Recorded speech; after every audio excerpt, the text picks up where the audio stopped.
आहेत। लक्षात घ्या, टप्प्याटप्प्यात परमात्म्याचा उगम आपण पाहत आहोत। ब्रह्मांडाचे 24 तत्व, प्रकृतीचे 11 तत्व आणि परमात्मा जो सत्य स्वरूप आहे, जो ओमकार स्वरूप आहे, त्याचे 11 भाव आहेत आणि ते ज्ञानेश्वरीच्या 10व्या अध्यायामध्ये ओवी नंबर 83 आणि 84 मध्ये दिले। आता या प्रकृती आपले ब्रह्मांड, या ब्रह्मांडाचे 24 तत्व कोणकोणते असतील? पहिलं तत्व लक्षात घ्या, माया, अविद्या, तमप्रधान प्रकृती, ईश्वर, जीव, जगत, सत्वगुण, रजोगुण, तमगुण, काल, कर्म, स्वभाव, पंचमहाभूत, जमीन, पाणी, आकाश, वायू, अग्नी आणि विषय, असे ब्रह्मांडाचे 24 तत्व। प्रकृतीचे 11 तत्व। प्रकृती एक पराप्रकृती, एक अपरा प्रकृती। पराप्रकृतीचे 8 तत्व, पंचमहाभूत, मन, बुद्धी आणि अहंकार, हे पराप्रकृतीचे तत्व। अपरा प्रकृतीचे तत्व, अपरा प्रकृतीचे जीव, जाणीव आणि चैतन्य, हे प्रकृतीचे 11 तत्व आणि परमात्म्याचे 11 भाव। बुद्धी, अगाध ज्ञान, मोहाचा अभाव, सत्य, इंद्रिय निग्रह, मनोनिग्रह, सुख, दुःख, लय आणि उत्पत्ती।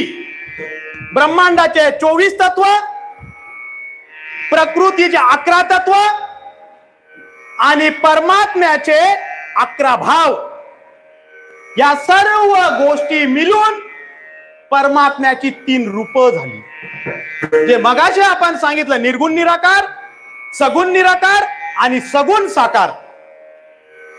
आता आपल्याला जे बघायचं आहे आणि अभंगाच्या पहिल्या चरणाचा जेव्हा विचार आपण करतो, परमात्मा अवतार घेऊन आलेले आहेत।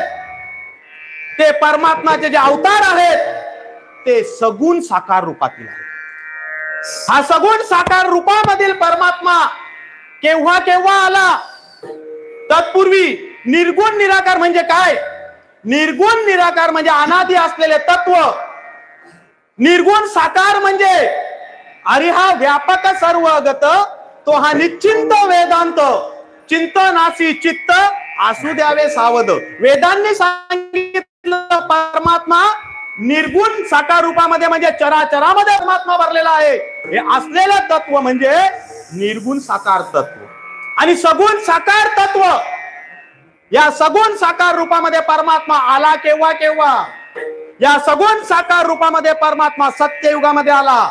या सगुण साकार रूपामध्ये परमात्मा त्रेतायुगामध्ये आला। या सगुण साकार रूपामध्ये परमात्मा द्वापार युगामध्ये आले आणि हे आमचे पंढरपूरचे पांडुरंग कलियुगामध्ये आले। प्रत्येक युगामध्ये परमात्मा आले। सत्ययुगामध्ये आले, विशिष्ट नाव घेतलं नारायण। त्रेतायुगामध्ये आले, राम नाम घेतलं आणि द्वापार युगामध्ये आले, कृष्ण नाम घेतलं आणि कलियुगामध्ये आले, विठ्ठल नाव घेतलं। मग हा परमात्मा सगुण साकार रूपामध्ये केव्हा येतो?